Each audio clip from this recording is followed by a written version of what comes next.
The human fleet arrived at the edge of Union space exactly 14 days after the distress call. Captain Minji watched them come through the jump gate, and her breath caught in her throat. There were 50 ships in the first wave. They were nothing like Union vessels. Where Union ships were elegant curves and smooth surfaces, human ships were angular and brutal. They looked like weapons that flew, covered in armor plating and bristling with guns. Some were painted in strange patterns of gray and black. Others bore symbols that Minji did not recognize. The largest ship, a carrier called the Indomitable, was nearly twice the size of the Luminary. It moved through space with the grace of a predator, and Minji could see smaller ships launching from its bays even as it traveled. "This is Captain Minji of the GSV Luminary to approaching human fleet," she transmitted. "Welcome to Union space. We will guide you to the command station for briefing and coordination." There was a pause, then a voice came back. It was calm and professional, but Minji could hear the steel underneath. "This is Colonel Jiwoo of the Earth Defense Force. Thank you for the welcome. How far to the fighting?" Minji blinked. "No request for briefing time. No questions about supplies or rest. Just a simple question about where the enemy was." "The nearest active battle zone is 3 systems away," Minji replied. "We have prepared accommodations and briefing materials. The coordination meeting is scheduled for tomorrow morning." "Negative," Jiwoo said. "Send us the coordinates of the battle zone.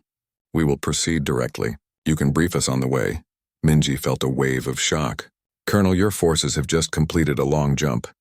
Standard procedure requires at least a day of rest before combat operations." "Standard procedure for who?" Jiwoo asked. "We did not come here to rest. We came here to fight. Send us the coordinates." Minji looked at her second officer, who seemed equally stunned. Finally, she transmitted the location of Helios 9, where a Union defensive fleet was barely holding against a Vrathi assault. "Received," Jiwoo said. "We will arrive in 6 hours. Have your commanders ready to coordinate. Indomitable out." The human fleet changed course immediately, accelerating at speeds that made Minji's sensors flash warnings. They were pushing their engines far beyond what Union safety protocols allowed. "They are insane," her second officer whispered. "No," Minji said quietly. "They are what we asked for." 6 hours later, the human fleet dropped out of faster-than-light travel, right in the middle of the battle at Helios 9. The Vrathi had been pushing the Union forces back for 3 days, slowly grinding them down. The arrival of 50 human warships changed everything instantly. Minji watched from her position in the rear guard as the humans engaged. They did not form careful lines or establish defensive positions. They simply attacked, driving straight into the Vrathi formation like spears. Human weapons were different too. Union ships used energy beams that could precisely disable enemy vessels. Human ships used missiles, railguns, and weapons that threw chunks of metal at incredible speeds. When they hit Vrathi ships, those ships did not shut down cleanly. They exploded. "All Union vessels, this is Colonel Jiwoo," the transmission came. "Fall back to safe distance. Let us work." The Union commander, Admiral Fenn, hesitated. "Colonel, we cannot abandon the defensive line.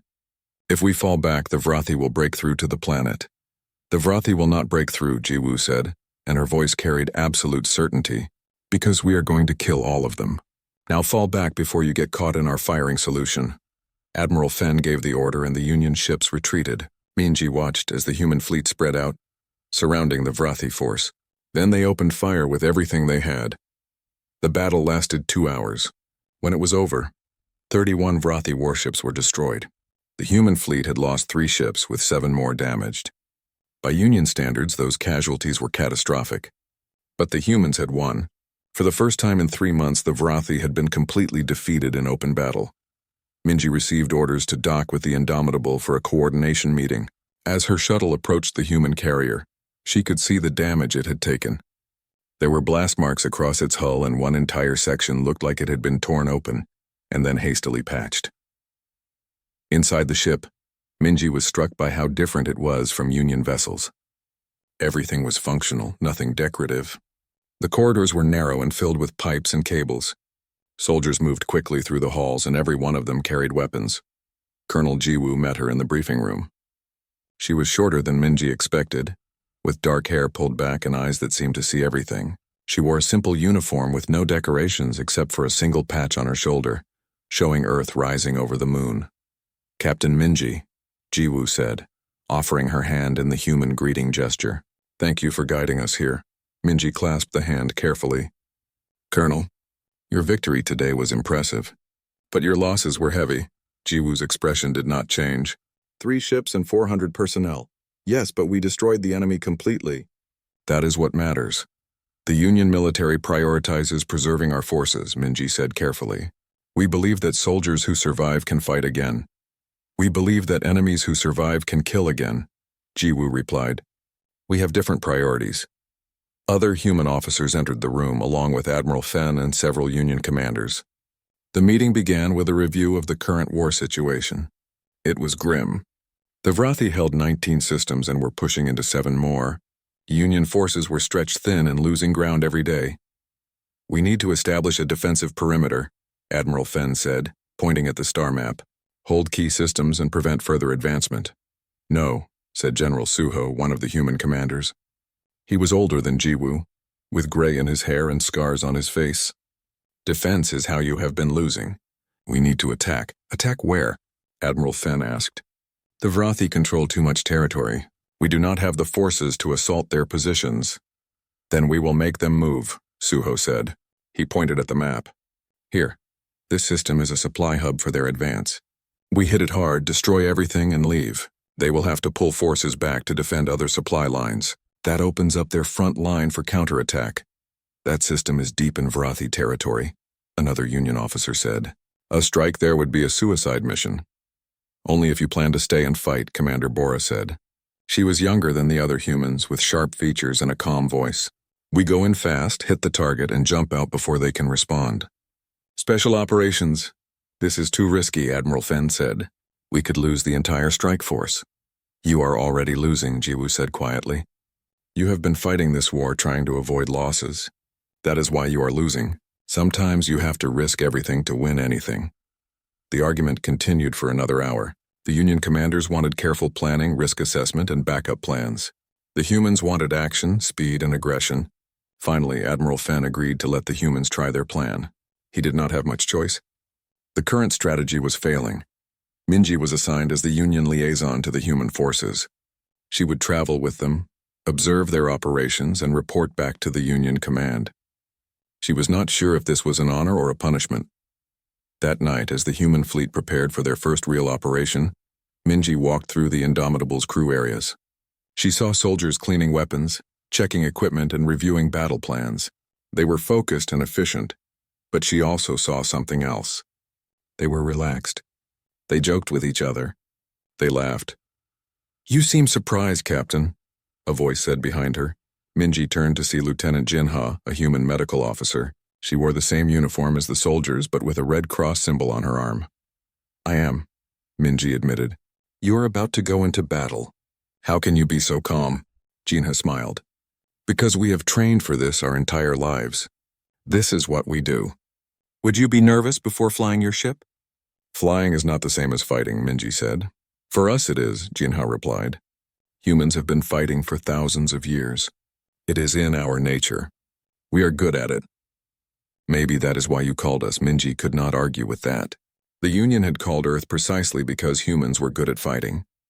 But watching them now, seeing how naturally violence came to them, she wondered if they had made a terrible mistake. The strike force launched at dawn. 20 human ships moving fast and silent through Vrathi space. Minji went with them, her shuttle attached to one of the assault carriers. She watched as they approached the target system, and she saw the humans transform. The jokes stopped. The relaxed atmosphere vanished. Every human became focused, intense, ready. They checked their weapons one more time. They said quiet words to each other that Minji later learned were good luck wishes. And then they attacked. And Minji saw Earth's monsters begin their work. The emergency alarm screamed across the bridge of the GSV luminary. Captain Minji gripped the edges of her command chair as the ship shuddered from another impact. Through the viewing screen, she watched 3 more Union vessels explode into brilliant flashes of light. They were losing. Badly. Minji was a Velkara, a species that resembled the birds of old Earth legends with sleek feathers and sharp eyes that could see across vast distances. Her people were known throughout the galaxy as master tacticians. They had won 100 battles across 1,000 years. But none of that mattered now. The Vrathi were unlike anything the Galactic Union had ever faced. They came from the dark spaces between star systems, a species that consumed everything in their path. They did not negotiate. They did not retreat. They simply devoured. For 3 months, the Vrathi had been pushing deeper into Union space. 12 star systems had fallen. Billions of lives had been lost. The Union military, which had maintained peace for 5,000 years, was failing. Their ships were too slow. Their tactics were too cautious. Their soldiers were too afraid. Minji watched another enemy vessel tear through her defensive line. The Vrathi ships looked like living things, all dark metal and sharp edges. They moved fast and struck hard. Every battle ended the same way. The Union forces would try to hold the line, fight with honor and precision, and then they would die. "Captain, we need to retreat," her second officer said. His voice was shaking. "We cannot win this battle." Minji wanted to argue, but she knew he was right. She had lost half her fleet in less than an hour. If she stayed, she would lose everything. "All ships fall back to the rally point," she ordered. Her hearts were heavy as she spoke. "We live to fight another day." But even as her ships jumped away into faster-than-light travel, Minji knew the truth. There might not be another day. Not for any of them. 3 days later, Minji stood in the Grand Council chamber on Axis Prime, the capital world of the Galactic Union. The chamber was enormous, with seats for representatives from 300 different species.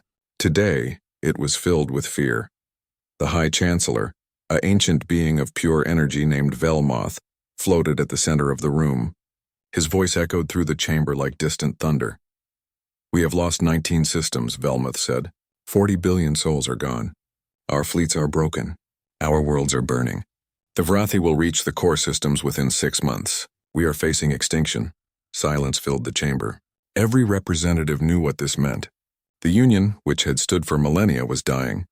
"We must consider all options," said Representative Cora, a crystalline being who spoke in musical tones, even the unthinkable ones. Minji felt a chill run through her feathers.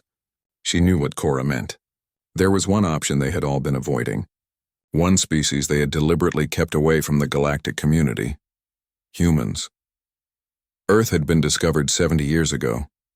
The Union had watched them from a distance, studying their history, their culture, their nature.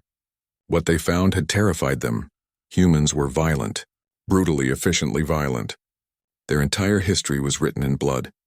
They had fought wars that killed millions of their own kind. They had invented weapons that could destroy their entire planet. They were creative, adaptable, and utterly ruthless when threatened. The Union had voted unanimously to keep Earth isolated. Humans were too dangerous, too primitive, too unpredictable. They were monsters wearing civilized masks. But now, the Union needed monsters. "No," said Representative Thon, a massive creature with 6 arms and armored skin. "We cannot allow humans into the galaxy. They are savages. They would be as dangerous as the Vrathi." "Perhaps," said Cora quietly. "But the Vrathi are already destroying us. At least humans might destroy our enemies first." The debate raged for hours. Some argued that bringing humans into the war would be inviting a second plague upon the galaxy. Others argued that they had no choice. The Vrathi would kill them all unless something changed. Finally, Velmoth spoke again. "We will vote. Should we contact Earth and request their military assistance?" The vote was close. Nearly half the council voted against it. But in the end, desperation won. The message would be sent. Minji felt sick as she left the chamber. She had seen the records of human wars. She had watched their soldiers fight with a ferocity that no Union species could match.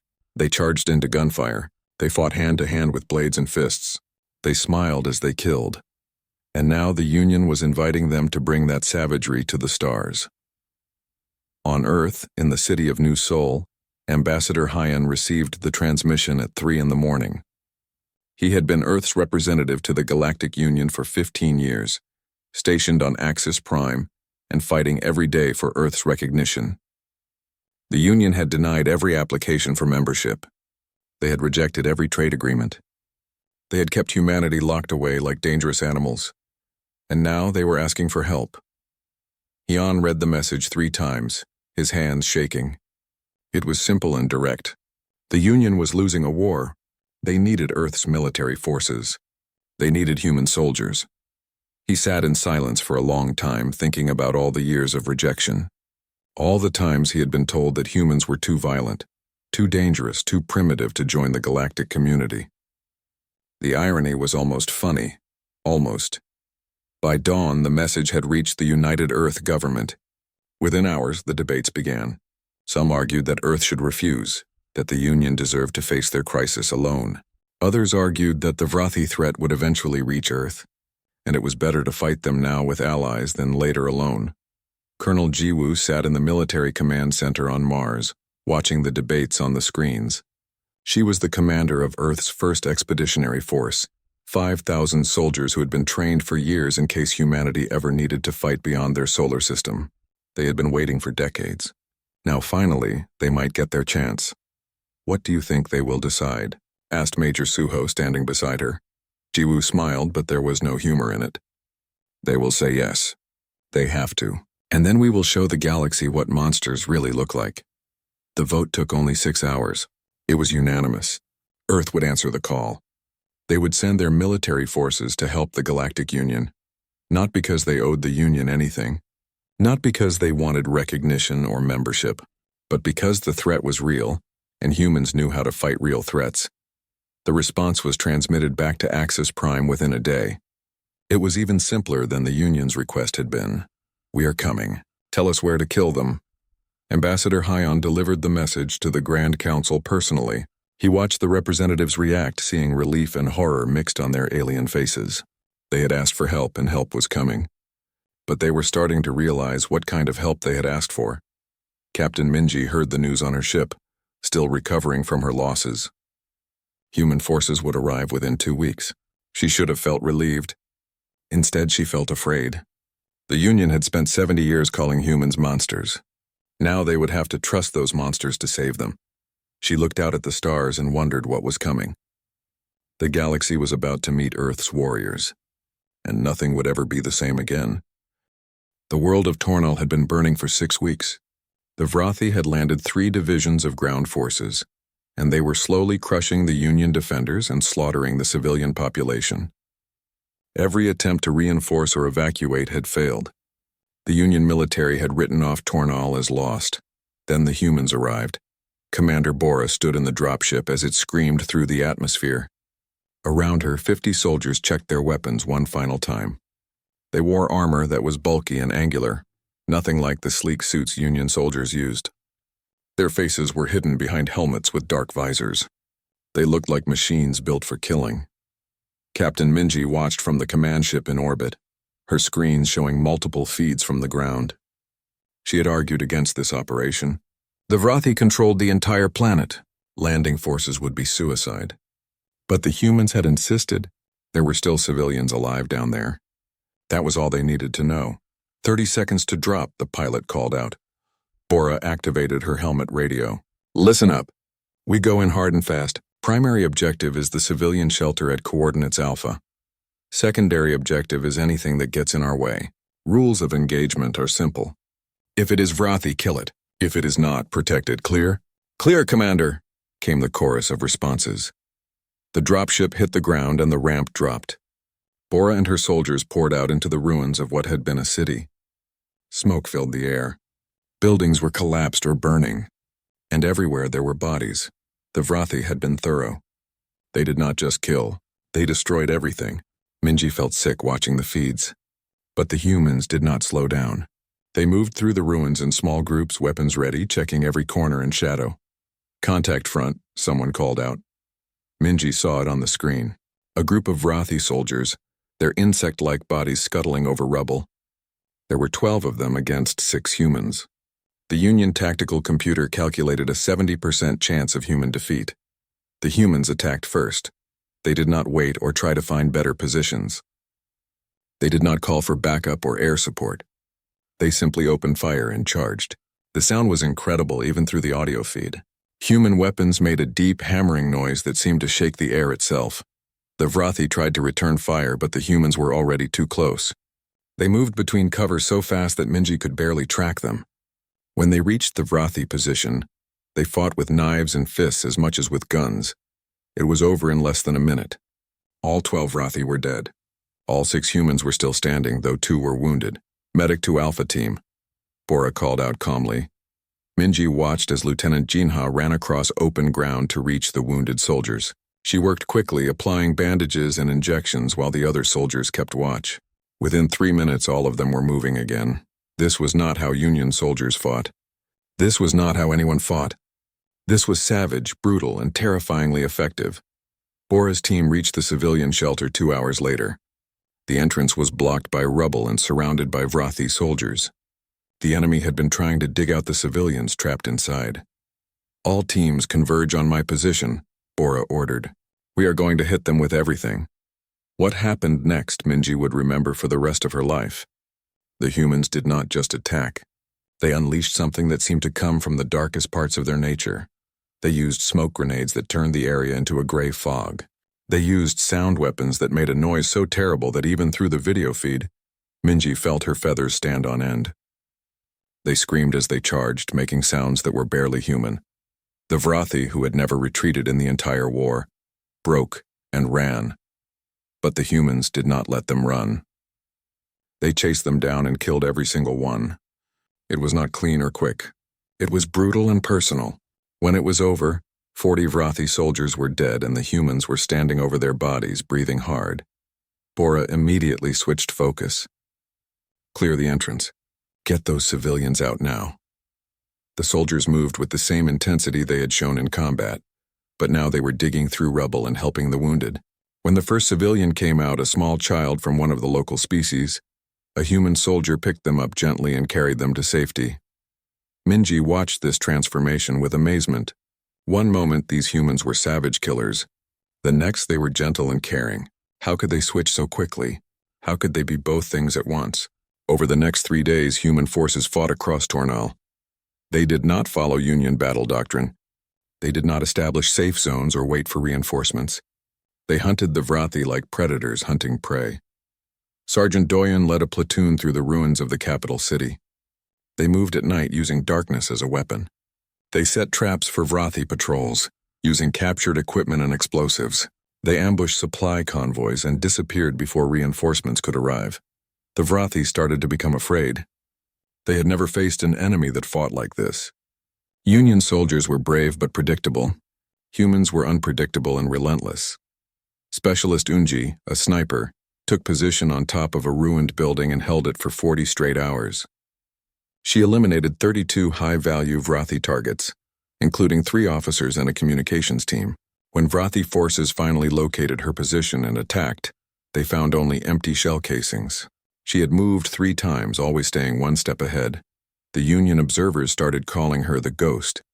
The Vrathi just called her Death, but not every battle went well. Doyen's platoon got caught in a Vrathi counterattack while defending a hospital full of wounded civilians. The humans were outnumbered 5-1 and had limited ammunition. They should have retreated. Instead, they held the line. Minji watched as the battle unfolded. The humans fought with everything they had. When they ran out of bullets, they used grenades. When they ran out of grenades, they used knives. When they ran out of knives, they used their fists and their teeth. Lieutenant Jinha was in that hospital treating the wounded. When Vrathi soldiers broke through the front entrance, she grabbed a rifle from a fallen soldier and started shooting. She killed 3 enemies before the human soldiers could retake the position. Then she went right back to treating the wounded, her hands covered in blood, both human and alien. The battle lasted 6 hours. When it was over, Doyen's platoon of 40 soldiers was down to 11. But the hospital was still standing, and every civilian inside was still alive. That night, Minji went down to the planet's surface for the first time. She found Doyen sitting in the ruins, staring at nothing. His armor was scorched and dented. His face was covered in dust and dried blood. "Sergeant," Minji said quietly, "I wanted to tell you that what you did today was extraordinary. You saved hundreds of lives." Doyen looked at her and she saw something in his eyes that made her step back. It was not anger or fear. It was something deeper, something old. "We lost 29 soldiers today," he said. His voice was flat. 29 friends, brothers and sisters. And you know what the worst part is? We will probably lose 29 more tomorrow, and the day after that. Because this is what we do. This is what we are good at. Dying so others can live. Then why do you do it? Minji asked. Doyen was silent for a long time. Finally, he said, because someone has to. And because we can. You called us monsters, Captain. Maybe you were right. But monsters can be useful, can't they? When you need something killed, when you need something protected, you call the monsters. That is us. That has always been us. Minji had no answer to that. Over the next 2 months, human forces reclaimed 4 systems from the Vrathi. The victories came at a terrible cost. Human casualties were 10 times higher than Union losses in comparable battles. But they won. Every time, against all odds, they won. The Union Council watched these battles with mixed feelings. They were grateful for the victories but horrified by the methods. Humans did not just fight. They seemed to enjoy fighting. They were creative in their violence, always finding new ways to hurt the enemy and break their will. They used captured Vrathi weapons against them. They booby-trapped fallen enemies so that recovery teams would trigger explosions. They broadcast recordings of defeated Vrathi to demoralize other enemy forces. Every tactic was designed not just to kill, but to terrify. These methods are against every principle of civilized warfare, Representative Cora said during a council meeting. They are using fear as a weapon. They are deliberately traumatizing the enemy. They are winning, Ambassador Yan replied coldly. For the first time in this entire war, we are winning. And yes, their methods are brutal. But the Vrathi were brutal first. The Vrathi do not understand mercy or honor. They only understand strength and fear. So the humans are giving them fear. But at what cost? Another representative asked. What happens when the war is over? Will these humans just go home and forget how to be monsters? I do not know, Yan admitted. But I know what will happen if we lose this war. We will all die. Every species in the Union will be consumed. Is that a better outcome? No one had an answer to that.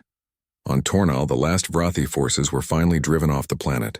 The human soldiers stood among the ruins they had fought so hard to save. Many of them were wounded. The fleet that gathered for Operation Beheading was the largest human force assembled since the war began. 30 warships, 200 support vessels, and 10,000 soldiers. They knew they were flying into certain death. They went anyway. Captain Minji stood on the bridge of the luminary which had been integrated into the assault fleet. She watched the human ships preparing for launch and she felt something she had never expected to feel toward humans. Pride. You do not have to come with us, Colonel Jiwoo said. She had come aboard the luminary for a final coordination meeting. This mission will probably fail. Even if it succeeds, most of us will die. You could stay here in safety. I have been with you for 4 months, Minji replied. I have seen you fight and bleed and die. If this is the end, then I will see it through with you. Besides, someone needs to tell the galaxy what happened here. Jiwoo smiled, but there was sadness in her eyes. Then welcome to the last mission, Captain. Try to stay alive long enough to tell the story. The fleet jumped into the Abyss sector 3 days later. The Vrathi were waiting for them. The first layer of defense was a minefield that stretched across the entire system. Human ships pushed through it, taking damage but not stopping. Mines exploded against their hulls, tearing holes in armor and destroying smaller vessels. But the fleet kept moving forward. The second layer was a defensive fleet of 200 Vrathi warships. They met the human fleet in the dead space between planets, and the battle was like nothing Minji had ever witnessed. Human ships fought with a desperation born of knowing this was their last stand. They rammed enemy vessels when their weapons ran out. They used damaged ships as shields for healthy ones. They sacrificed small ships to create openings for larger ones. Commander Bora led a squadron of fast attack craft on a suicide run against the Vrathi flagship. Her ships were torn apart by enemy fire, but she made it through. Her vessel crashed into the flagship's engine section and exploded, taking the entire ship with her. The battle lasted 8 hours. When it was over, 70 Vrathi ships were destroyed. The human fleet had lost 15 warships and 90 support vessels. But they had made it through. They had reached the third layer. The Queen's Hive ship was located on a dead moon orbiting a collapsed star. It was a massive structure, part biological and part mechanical, that pulsed with an eerie light. Around it, 50 more Vrathi ships formed a final defensive wall. All forces, this is Colonel Jiwoo. The transmission went out across the fleet. We have come too far to stop now. We have lost too many friends to turn back. This is the moment that decides everything. We are going to kill that queen, or we are going to die trying. For Earth. For the Union. For every person the Vrathi have killed. We end this now. The human fleet attacked with everything they had left. General Suho led the main assault, his carrier launching wave after wave of fighters against the defensive fleet. The old general's ship took heavy fire, its shields failing, its hull burning. But he did not retreat. All power to weapons, Suho ordered. Ram them if you have to. Just get through. His carrier collided with a Vrathi cruiser at full speed. Both ships exploded in a ball of fire that lit up the darkness. But the explosion created a gap in the defensive line. Human ships poured through. Colonel Jiwoo led the ground assault personally. 50 dropships screamed toward the moon's surface, carrying 2,000 soldiers. The Vrathi defenders fired everything they had. Ships exploded in the atmosphere, their remains falling like burning stars. Jiwoo's ship made it to the surface with half its hull missing and engines on fire. The ramp dropped and she led her soldiers out into hell. The surface of the moon was covered in Vrathi warriors. Thousands of them, maybe tens of thousands. They swarmed toward the human landing zone like a living wave. The humans formed a defensive perimeter and opened fire. Their weapons created a wall of bullets and explosions that tore through the enemy ranks. But for every Vrathi that fell, 2 more took its place. Sergeant Doyen fought on the front line, his rifle overheating from constant use. Around him, his soldiers fell one by one. Private Minho had died in the landing. Corporal Hana fell to a Vrathi blade. But Doyen kept fighting, kept moving forward, kept killing. Specialist Yunji had taken position on top of a crashed dropship. She fired methodically, each shot dropping a Vrathi officer or heavy weapons operator. Her ammunition was running low. Her rifle was damaged. But she did not stop. Lieutenant Jinha worked in the center of the defensive line, treating wounded soldiers while explosions rocked the ground around her. She had given up trying to evacuate the wounded. There was nowhere safe to send them. So she patched them up and sent them back into the fight, knowing most of them would be back on her operating table within minutes. The battle raged for 6 hours. The human perimeter kept shrinking as soldiers fell and ammunition ran low. But they held. Somehow, impossibly, they held. Colonel Jiwoo gathered the remaining soldiers who could still fight. There were 400 of them left out of 2,000. They were exhausted, wounded, running on stimulants and determination. The entrance to the hive is 200 meters ahead, Jiwoo said. We need to get inside and find the queen. This is the final push. If you cannot walk, you stay here and hold the line. If you can still fight, you come with me. No one will judge you for staying behind. You have already done more than anyone could ask. Not a single soldier stayed behind. They charged across open ground under heavy fire. Vrathi defenders cut them down by the dozens, but the humans did not stop. They covered each other, using smoke grenades and suppressive fire. They moved like they had trained together their entire lives, each soldier knowing instinctively what the others would do. Doyen reached the entrance first and planted explosives on the sealed door. The blast tore it open and humans poured inside.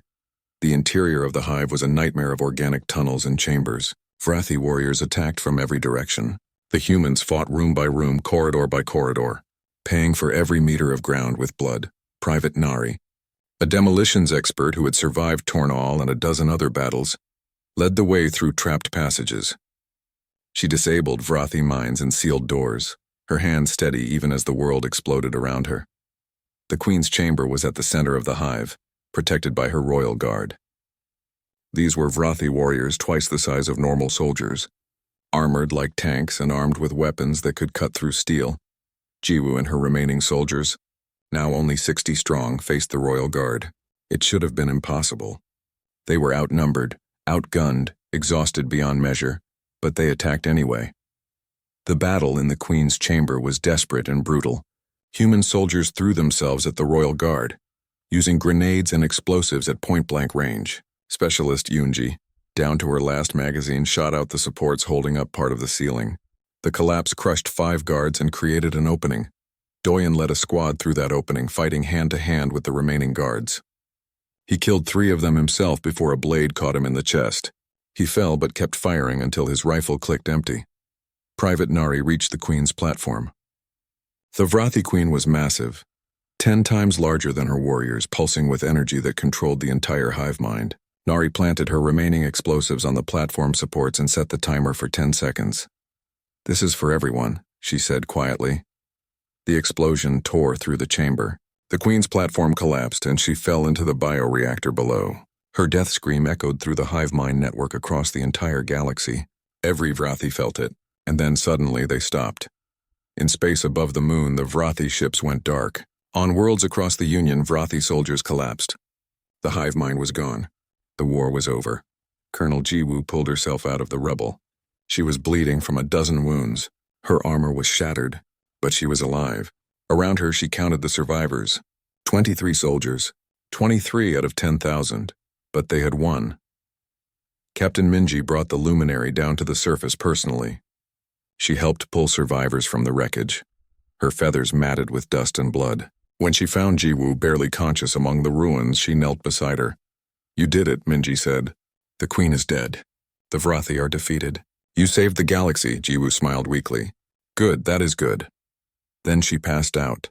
The evacuation took 3 days. Union medical ships arrived to treat the wounded and recover the dead. The casualties were staggering. 9,700 human soldiers had died in Operation Beheading, but the war was over. The Galactic Union held a memorial service on Axis Prime 1 month later. Every representative attended. Every species sent delegates.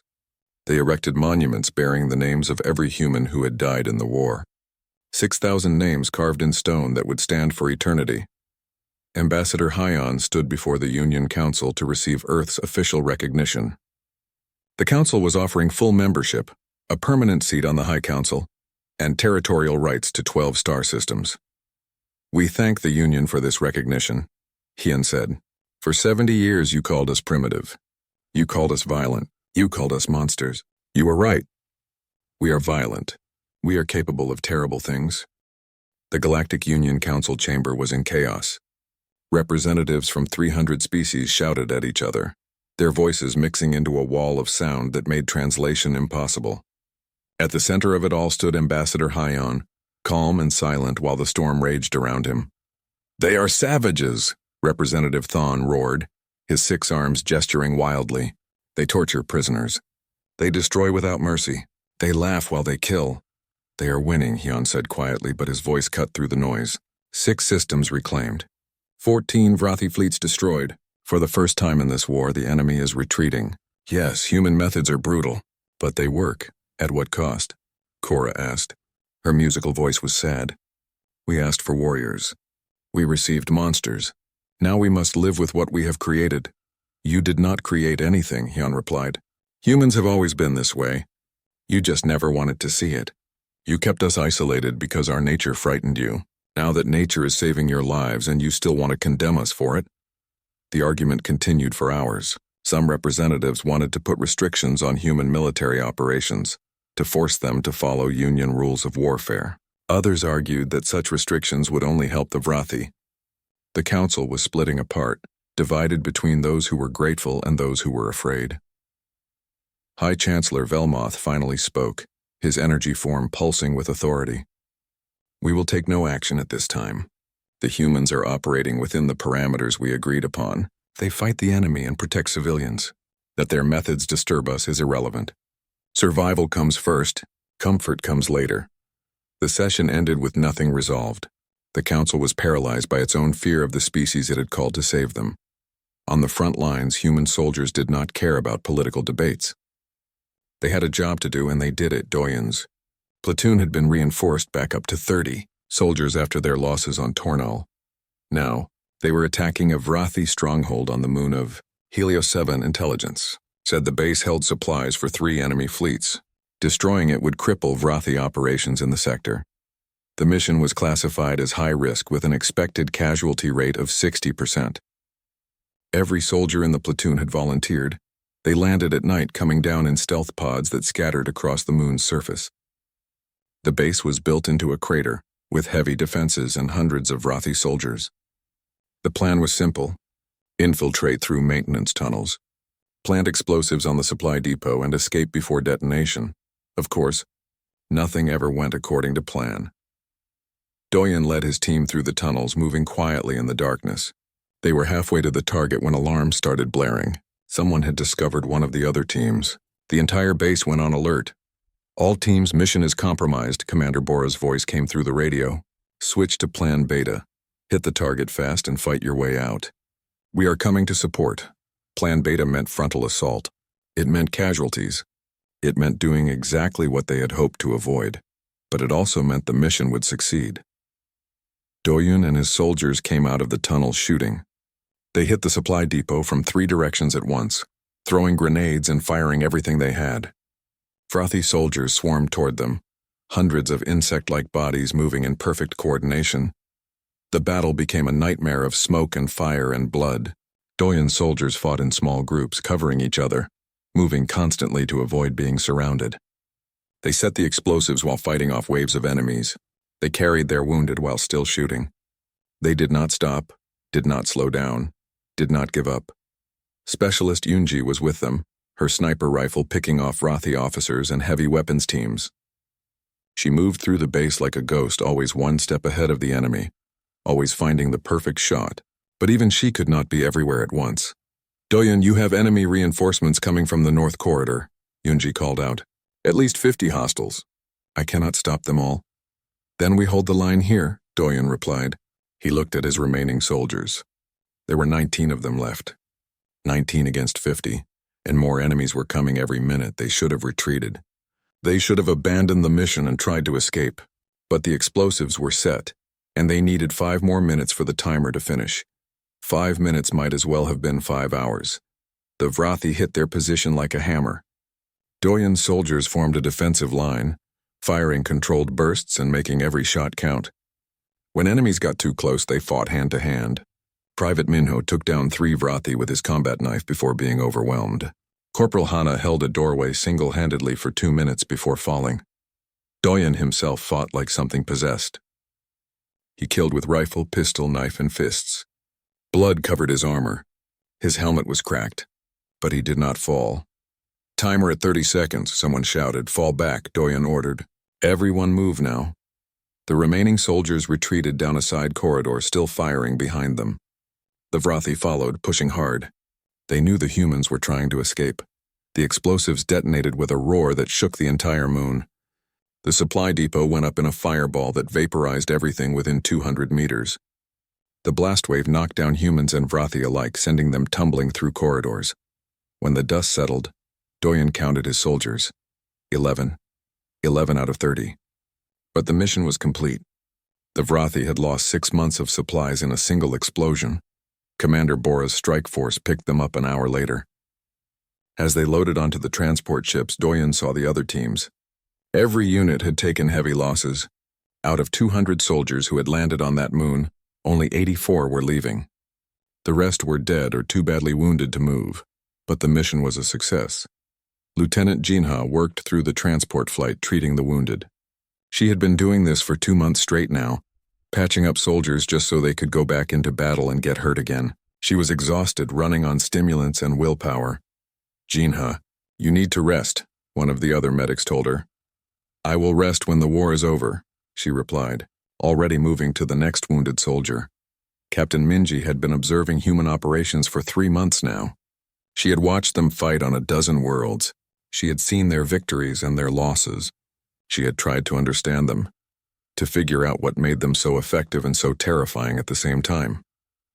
Tonight, she visited a human field hospital on the reclaimed world of Tornal. The facility was full of wounded soldiers, some missing limbs, some burned, some with injuries that would take months to heal. But what struck Minji was that none of them wanted to be there. I need to get back to my unit, one soldier kept saying, even though he had lost his left arm. My team needs me, another insisted. Despite having 2 broken legs, they did not want to rest or recover. They wanted to fight. It was like violence was a drug they could not quit. Minji found Private Kyung-soo in one of the recovery rooms. He had been caught in an explosion and had burns over 30% of his body. The doctor said he might not survive the night. But he was awake, staring at the ceiling. Private, Minji said softly. Can you hear me? Kyung-soo turned his head slightly. His eyes focused on her. Captain Minji, the bird lady. I remember you. How are you feeling? She asked, knowing it was a foolish question. Like I got blown up, he said, and somehow managed to smile. But I will be okay. Humans are tough. Why do you do this? Minji asked suddenly. Why do you fight so hard? Why do you accept such terrible losses? Your casualty rates are 10 times higher than ours. Kyung-soo was quiet for a moment. You know what the difference is between your people and mine? When you fight to survive. When we fight to win. Survival is nice, but winning is necessary. The Vrathi would have destroyed your entire civilization. Someone had to stop them. Might as well be us. But so many of you are dying, Minji said. Does that not matter? Of course it matters, Kyung-soo replied. His voice was getting weaker. Every death matters. We remember them all. But you want to know the secret? We do this so you do not have to. We become monsters so you can stay civilized. We do the terrible things so your people can keep their hands clean. That is the bargain. That is what you asked for when you called Earth. He closed his eyes, breathing slowly. Tell your council. We did this so they would not have to. Remember that. Kyung-soo died 3 hours later. Minji attended his funeral the next day. It was a simple ceremony, just a flag and a few words from his commanding officer. But what struck her was how many humans attended. Hundreds of soldiers came to honor one private who had died quietly in a hospital bed. They stood in silent rows, their faces hard, their eyes wet. This was not the behavior of monsters. Monsters did not mourn. Monsters did not care about their fallen. That night, Minji sent a report to the Union Council. She told them what she had learned. Humans were not mindless savages. They were warriors who chose violence as a tool to protect others. They took on the burden of brutality so that others would not have to. They were monsters by choice, not by nature. The council read her report and did nothing. They were too afraid to admit what they owed to humanity. 2 weeks later,